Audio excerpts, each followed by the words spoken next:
अस्सलामु अलैकुम वरहमतुल्लाहि वबरकातुहू। प्यारे दोस्तों, कारोबार में बेशुमार तरक्की के लिए, अपनी हर तरह के बिगड़े काम को बनाने के लिए आज मैं आप सभी लोगों को एक ऐसी चीज़ बताऊंगा जिसको अगर आपने अपनी ज़िंदगी में शामिल कर लिया तो इंशाअल्लाह तबारक व तआला इससे आपकी किस्मत का सितारा चमक जाएगा। मेरे प्यारे दोस्तों, आज की इस वीडियो में जो वजीफ़ा मैं आपको बताने वाला हूँ, अल्हम्दुलिल्लाह इस वजीफ़े से लाखों बेशुमार लोगों ने फ़ायदा हासिल किया है। तो अगर आप लोग भी अपने कारोबार में बेशुमार तरक्की चाहते हैं, आप लोग चाहते हैं कि हम जो बिजनेस कारोबार करते हैं उसमें बेशुमार इजाफा हो, तो मेरे अजीज़ दोस्तों, आप लोगों को हर सुबह को अपने काम को शुरू करने से पहले किसी भी एक वक्त में आप किसी एक जगह पर बैठ जाएं। उसके बाद बैठकर वहीं पर अपने कारोबार की जगह पर सूरह यासीन को पढ़ना या सुनना होगा। अगर आप लोगों को पढ़ना नहीं आता है तो आप लोग मायूस ना हुआ करें। जितना ही सवाब पढ़ने वाले को मिलता है उतना ही सवाब सुनने वाले को भी मिलता है।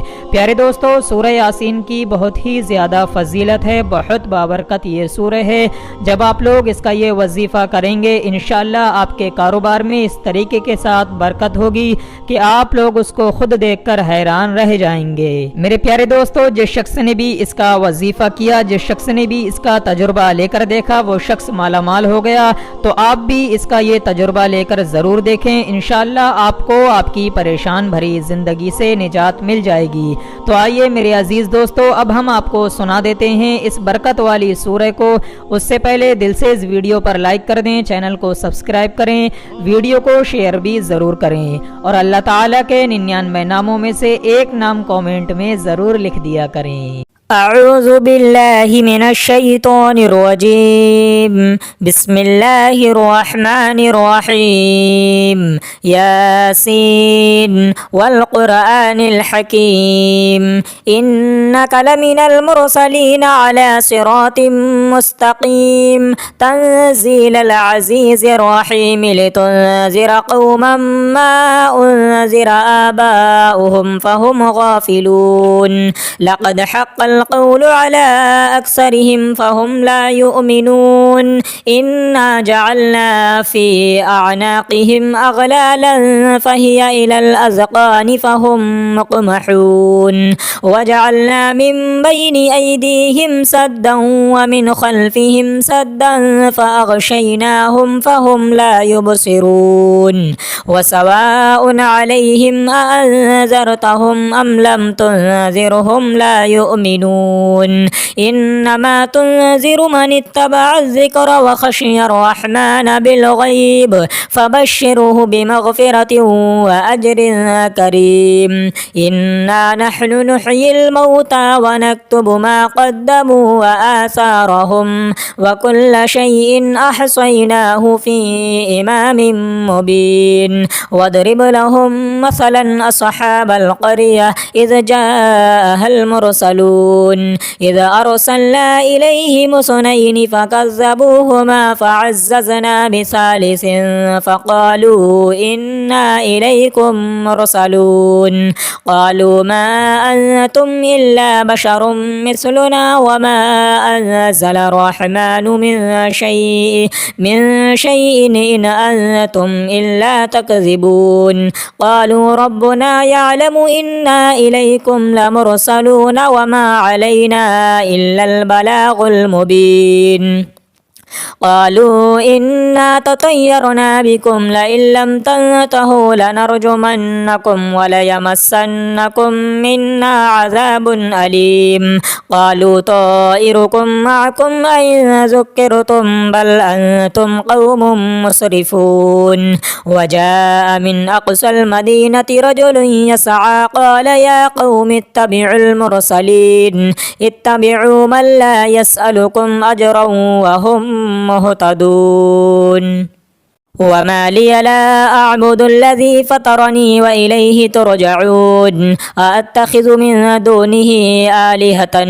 يردني الرحمن بضر لا تغني عني شفاعتهم شيئا ولا ينقذون. إني إذا لفي ضلال مبين. إني آمنت بربكم فاسمعون. قيل ادخل الجنة قال يا ليت قومي يعلمون بما غفر لي ربي وجعلني من المكرمين وما أنزلنا على قومه من بعده من جند من السماء وما كنا منزلين إن كانت إلا صيحة واحدة فإذا هم خامدون يا حسرة على العباد ما يأتيهم من رسول إلا كانوا به يستهزئون ألم يروا كم أهلكنا قبلهم من القرون أنهم إليهم لا يرجعون وإن كل لما جميع لدينا محضرون وآية لهم الأرض الميتة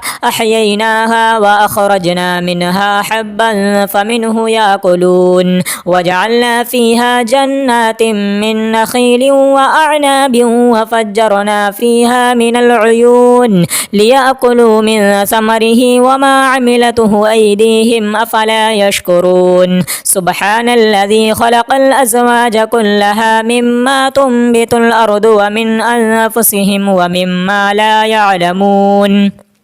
وآية لهم الليل نسلخ منه النهار فإذا هم مظلمون والشمس تجري لمستقر لها ذلك تقدير العزيز العليم والقمر قدرناه منازل حتى عاد كالعرجون القديم لا الشمس ينبغي لها أن تدرك القمر ولا الليل سابق النهار وكل في فلك يسبحون وآية لهم أنا حملنا ذريتهم في الفلك المشحون وخلقنا لهم من مثله ما يركبون وإن نشأ نغرقهم فلا صريخ لهم ولا هم ينقذون إلا رحمة منا ومتاعا إلى حين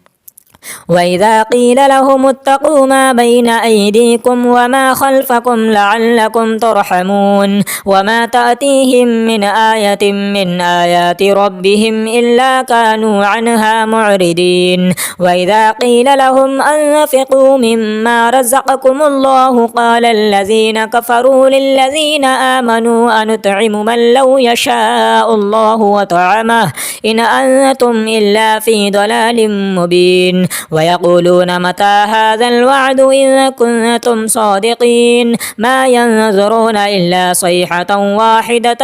تأخذهم وهم يخصمون فلا يستطيعون توصية ولا إلى أهلهم يرجعون ونفخ في الصور فإذا هم من الأجداث إلى ربهم ينسلون قالوا يا ويلنا من بعثنا من مرقدنا هذا ما وعد الرحمن وصدق المرسلون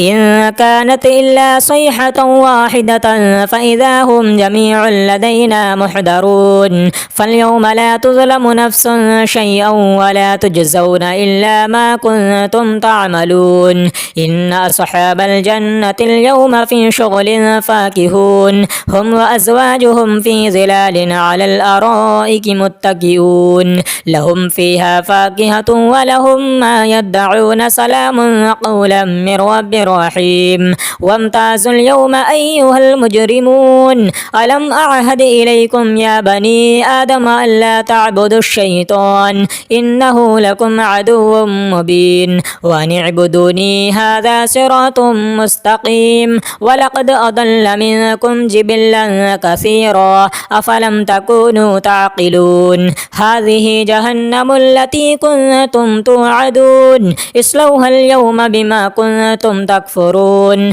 اليوم نختم على أفواههم وتكلمنا أيديهم وتشهد أرجلهم بما كانوا يكسبون ولو نشاء لطمسنا على أعينهم فاستبقوا الصراط فأنى يبصرون ولو نشاء لمسخناهم على مكانتهم فما استطاعوا مضيا ولا يرجعون ومن نعمره ننكسه في الخلق أفلا يعقلون وما علمناه الشعر وما ينبغي له إن هو إلا ذكر وقرآن مبين لينذر من كان حيا ويحق القول على الكافرين أولم يروا أنا خلقنا لهم مما عملت أيدينا أنعاما فهم لها مالكون وذللناها لهم فمنها ركوبهم ومنها يأكلون ولهم فيها منافع ومشارب الغيب فلا يشكرون واتخذوا من دون الله آلهة لعلهم ينصرون لا يستطيعون نصرهم وهم لهم جند محضرون فلا يحزنك قولهم إنا نعلم ما يسرون وما يعلنون أولم ير الإنسان أنا خلقناه من نطفة فإذا هو خصيم مبين وضرب لنا مثلا ونسي خلقه قال من يحيي العظام وهي رميم قل يحييها الذي أنشأها أول مرة وهو بكل خلق عليم الذي جعل لكم من الشجر الأخضر نارا فإذا أنتم منه توقدون أوليس الذي خلق السماوات والأرض بقادر على أن يخلق مثلهم بلى وهو الخلاق العليم إنما أمره إذا أراد شيئا أن يقول له كن فيكون فسبحان الذي بيده ملكوت كل شيء وإليه ترجعون آمنت بالله صدق الله العلي العظيم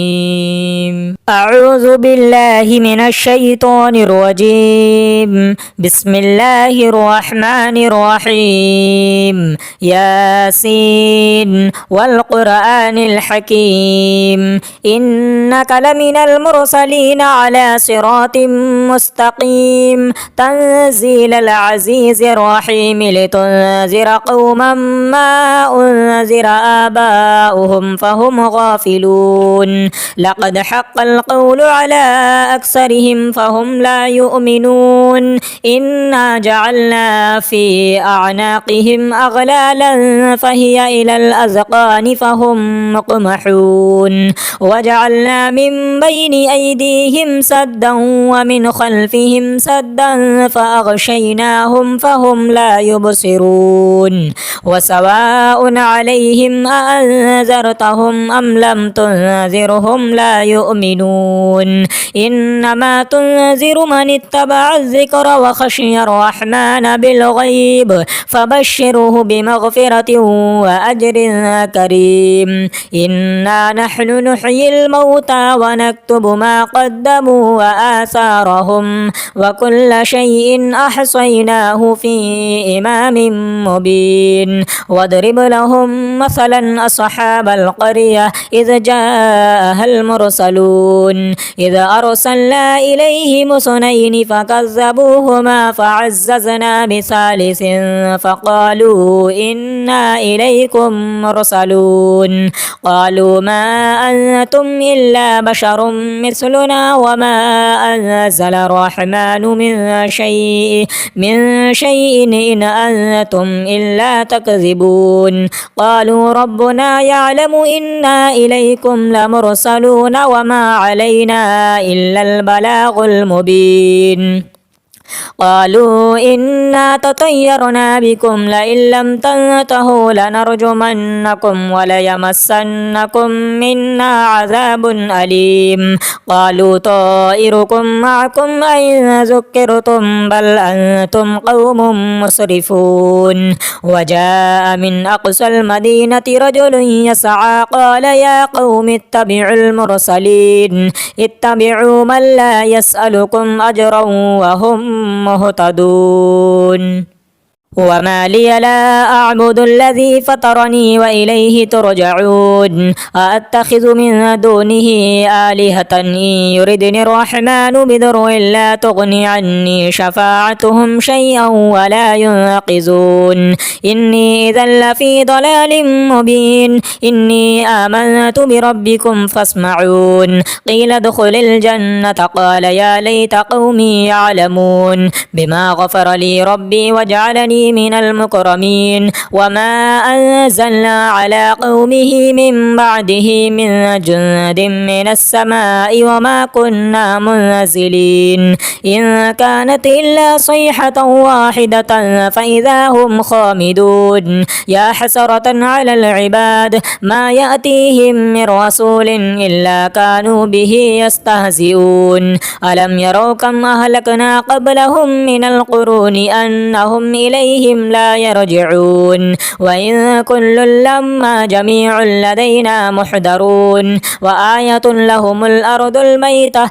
أحييناها وأخرجنا منها حبا فمنه يأكلون وجعلنا فيها جنات من نخيل وأعناب وفجرنا فيها من العيون ليأكلوا من ثمره وما عملته أيديهم أفلا يشكرون سبحان الذي خلق الأزواج كلها مما تنبت الأرض ومن أنفسهم ومما لا يعلمون وآية لهم الليل نسلخ منه النهار فإذا هم مظلمون والشمس تجري لمستقر لها ذلك تقدير العزيز العليم والقمر قدرناه منازل حتى عاد كالعرجون القديم لا الشمس ينبغي لها أن تدرك القمر ولا الليل سابق النهار وكل في فلك يسبحون وآية لهم أنا حملنا ذريتهم في الفلك المشحون وخلقنا لهم من مثله ما يركبون وإن نشأ نغرقهم فلا صريخ لهم ولا هم ينقذون إلا رحمة منا ومتاعا إلى حين وإذا قيل لهم اتقوا ما بين أيديكم وما خلفكم لعلكم ترحمون وما تأتيهم من آية من آيات ربهم إلا كانوا عنها معرضين وإذا قيل لهم أنفقوا مما رزقكم الله قال الذين كفروا للذين آمنوا أنطعم من لو يشاء الله وطعمه إن أنتم إلا في ضلال مبين ويقولون متى هذا الوعد إن كنتم صادقين ما ينظرون إلا صيحة واحدة تأخذهم وهم يخصمون فلا يستطيعون توصية ولا إلى أهلهم يرجعون ونفخ في الصور فإذا هم من الأجداث إلى ربهم ينسلون قالوا يا ويلنا من بعثنا من مرقدنا هذا ما وعد الرحمن وصدق المرسلون إن كانت إلا صيحة واحدة فإذا هم جميع لدينا محضرون فاليوم لا تظلم نفس شيئا ولا تجزون إلا ما كنتم تعملون إن أصحاب الجنة اليوم في شغل فاكهون هم وأزواجهم في ظلال على الأرائك متكئون لهم فيها فاكهة ولهم ما يدعون سلام قولا من رب رحيم وامتازوا اليوم أيها المجرمون ألم أعهد إليكم يا بني آدم ألا تعبدوا الشيطان إنه لكم عدو مبين وأن اعبدوني هذا صراط مستقيم ولقد أضل منكم جبلا كثيرا أفلم تكونوا تعقلون هذه جهنم التي كنتم توعدون اصلوها اليوم بما كنتم تكفرون اليوم نختم على أفواههم وتكلمنا أيديهم وتشهد أرجلهم بما كانوا يكسبون ولو نشاء لطمسنا على أعينهم فاستبقوا الصراط فأنى يبصرون ولو نشاء لمسخناهم على مكانتهم فما استطاعوا مضيا ولا يرجعون ومن نعمره ننكسه في الخلق أفلا يعقلون وما علمناه الشعر وما ينبغي له إن هو إلا ذكر وقرآن مبين لينذر من كان حيا ويحق القول على الكافرين أولم يروا أنا خلقنا لهم مما عملت أيدينا أنعاما فهم لها مالكون وذللناها لهم فمنها ركوبهم ومنها يأكلون ولهم فيها منافع ومشارب أفلا يشكرون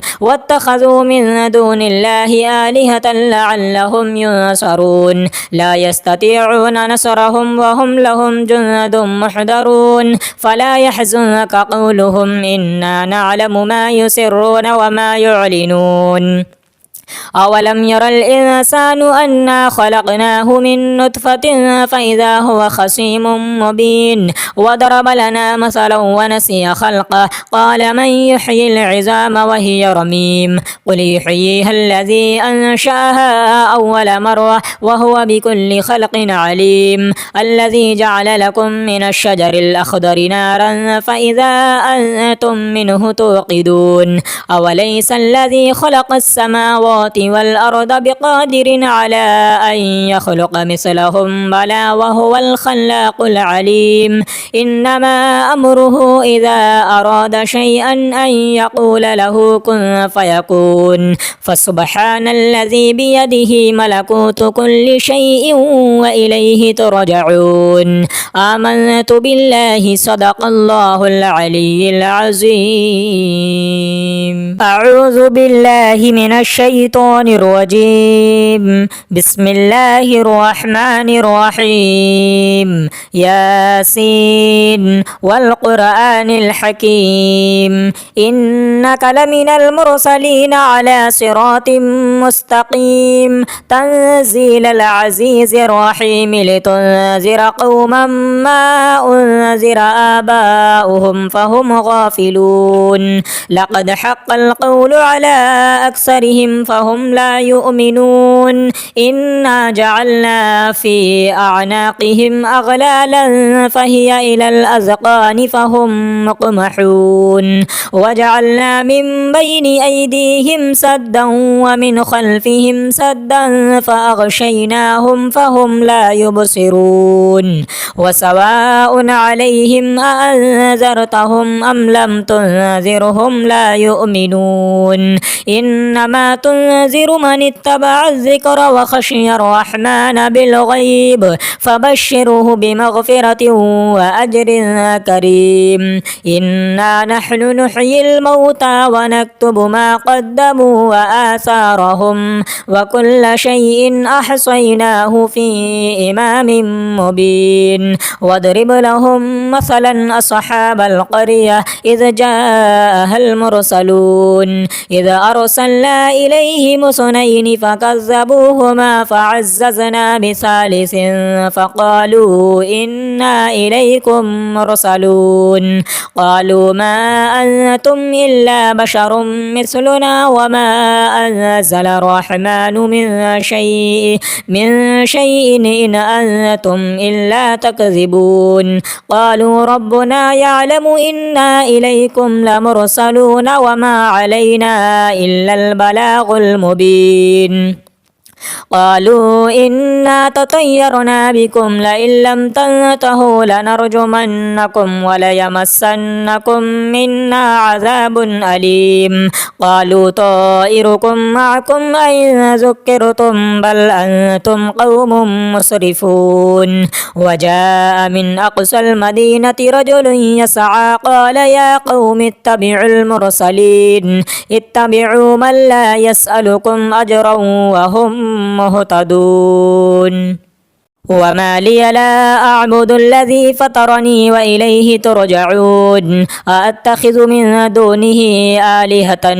يردني الرحمن بضر لا تغني عني شفاعتهم شيئا ولا ينقذون إني إذا لفي ضلال مبين إني آمنت بربكم فاسمعون قيل ادخل الجنة قال يا ليت قومي يعلمون بما غفر لي ربي وجعلني من المكرمين وما أنزلنا على قومه من بعده من جند من السماء وما كنا منزلين إن كانت إلا صيحة واحدة فإذا هم خامدون يا حسرة على العباد ما يأتيهم من رسول إلا كانوا به يستهزئون ألم يروا كم أهلكنا قبلهم من القرون أنهم إليه أيديهم لا يرجعون وإن كل لما جميع لدينا محضرون وآية لهم الأرض الميتة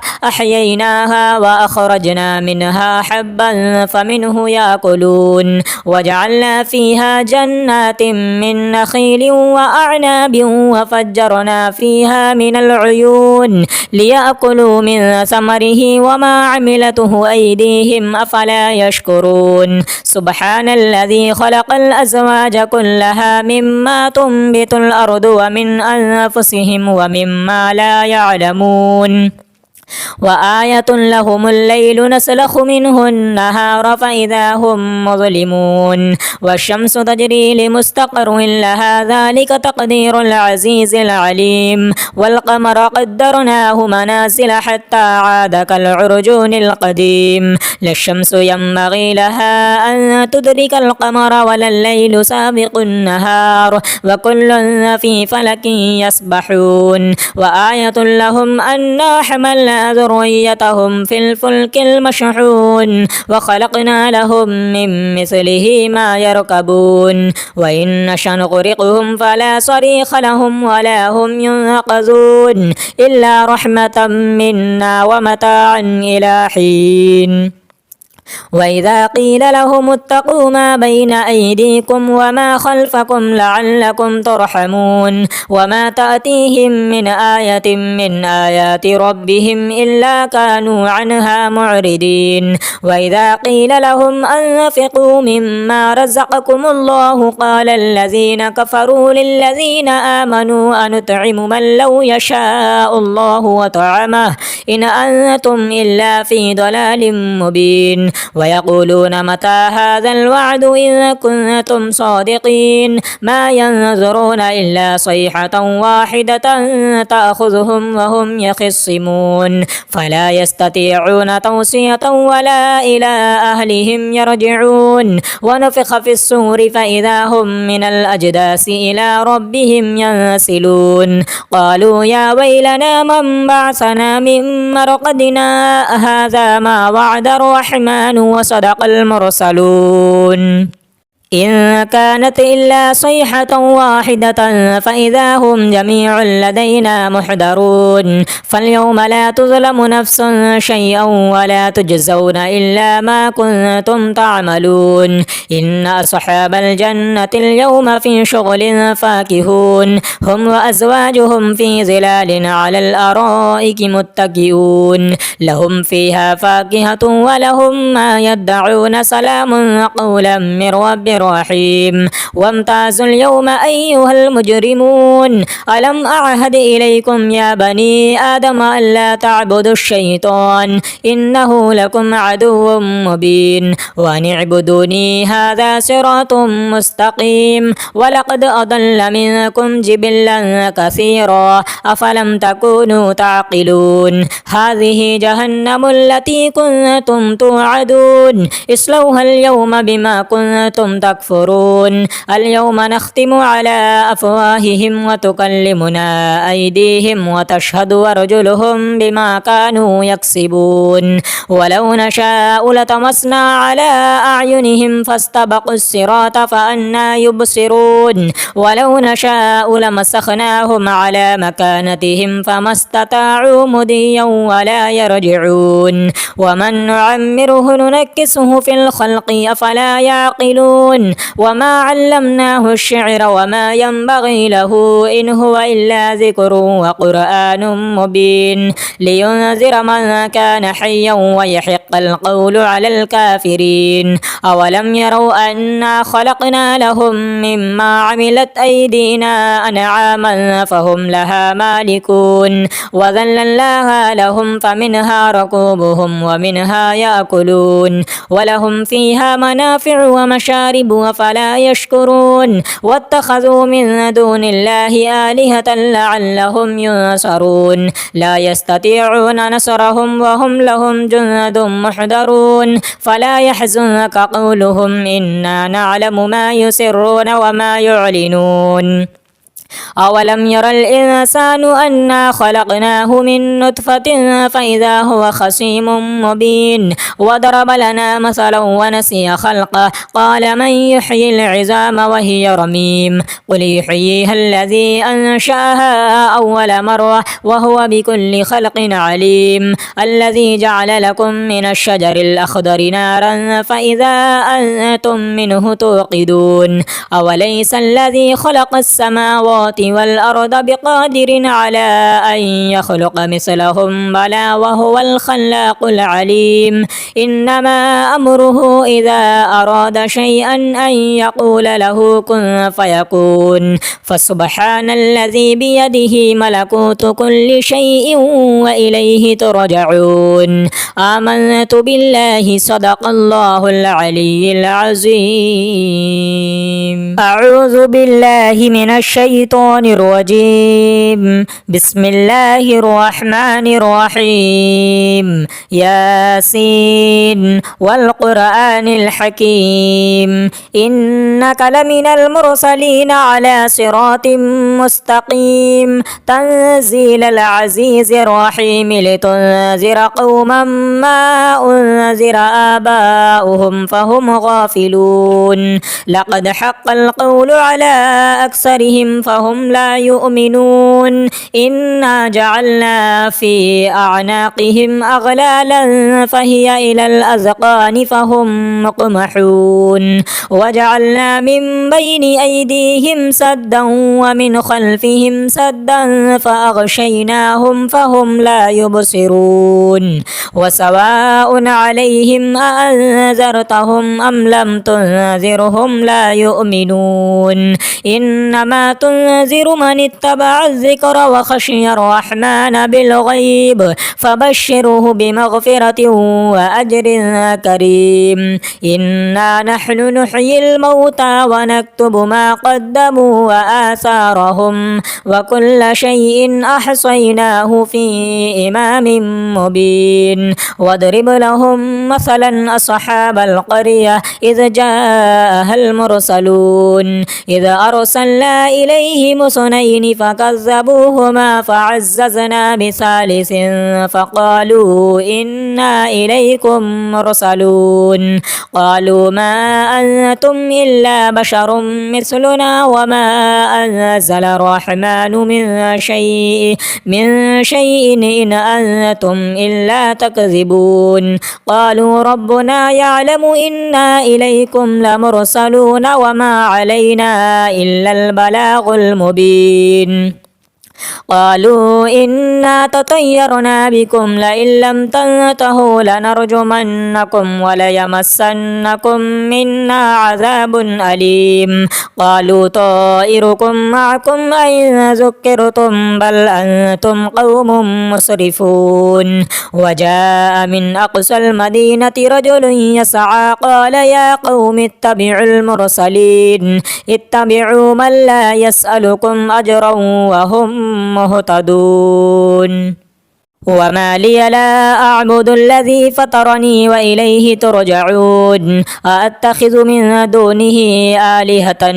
يردني الرحمن بضر لا تغني عني شفاعتهم شيئا ولا ينقذون إني إذا لفي ضلال مبين إني آمنت بربكم فاسمعون قيل ادخل الجنة قال يا ليت قومي يعلمون بما غفر لي ربي وجعلني من المكرمين وما أنزلنا على قومه من بعده من جند من السماء وما كنا منزلين إن كانت إلا صيحة واحدة فإذا هم خامدون يا حسرة على العباد ما يأتيهم من رسول إلا كانوا به يستهزئون ألم يروا كم أهلكنا قبلهم من القرون أنهم إليه أيديهم لا يرجعون وإن كل لما جميع لدينا محضرون وآية لهم الأرض الميتة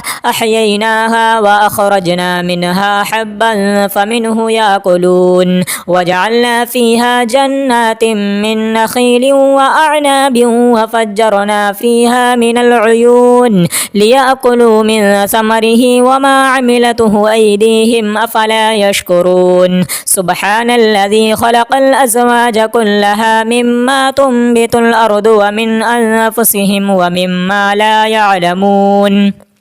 وآية لهم الليل نسلخ منه النهار فإذا هم مظلمون والشمس تجري لمستقر لها ذلك تقدير العزيز العليم والقمر قدرناه منازل حتى عاد كالعرجون القديم لا الشمس ينبغي لها أن تدرك القمر ولا الليل سابق النهار وكل في فلك يسبحون وآية لهم أنا حملنا ذريتهم في الفلك المشحون وخلقنا لهم من مثله ما يركبون وإن نشأ نغرقهم فلا صريخ لهم ولا هم ينقذون إلا رحمة منا ومتاعا إلى حين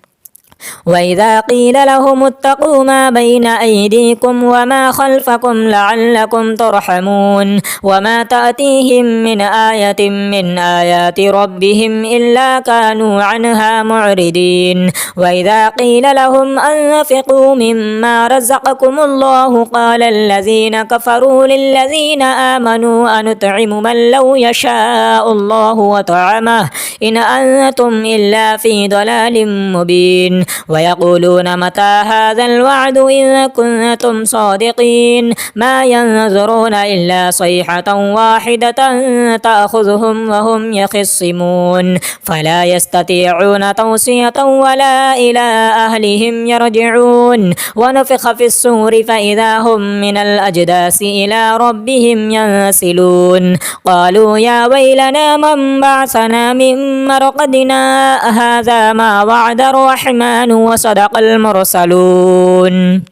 إن كانت إلا صيحة واحدة فإذا هم جميع لدينا محضرون فاليوم لا تظلم نفس شيئا ولا تجزون إلا ما كنتم تعملون إن أصحاب الجنة اليوم في شغل فاكهون هم وأزواجهم في ظلال على الأرائك متكئون لهم فيها فاكهة ولهم ما يدعون سلام قولا من رب رحيم وامتازوا اليوم أيها المجرمون ألم أعهد إليكم يا بني آدم ألا تعبدوا الشيطان إنه لكم عدو مبين وأن اعبدوني هذا صراط مستقيم ولقد أضل منكم جبلا كثيرا أفلم تكونوا تعقلون هذه جهنم التي كنتم توعدون اصلوها اليوم بما كنتم تكفرون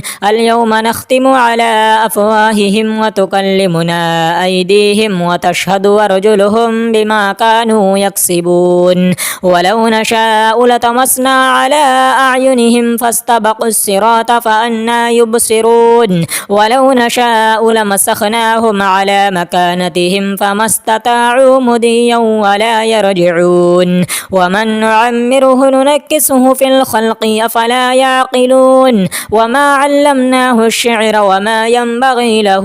إن هو إلا ذكر وقرآن مبين لينذر من كان حيا ويحق القول على الكافرين أولم يروا أنا خلقنا لهم مما عملت أيدينا أنعاما فهم لها مالكون وذللناها لهم فمنها ركوبهم ومنها يأكلون ولهم فيها منافع ومشارب وفلا يشكرون واتخذوا من دون الله آلهة لعلهم ينصرون لا يستطيعون نصرهم وهم لهم جند محضرون فلا يحزنك قولهم إنا نعلم ما يسرون وما يعلنون أولم ير الإنسان أنا خلقناه من نطفة فإذا هو خصيم مبين وضرب لنا مثلا ونسي خلقه قال من يحيي العظام وهي رميم قل يحييها الذي أنشأها أول مرة وهو بكل خلق عليم الذي جعل لكم من الشجر الأخضر نارا فإذا أنتم منه توقدون أوليس الذي خلق السماوات والأرض بقادر على أن يخلق مثلهم بلى وهو الخلاق العليم إنما أمره إذا أراد شيئا أن يقول له كن فيكون فسبحان الذي بيده ملكوت كل شيء وإليه ترجعون آمنت بالله صدق الله العلي العظيم.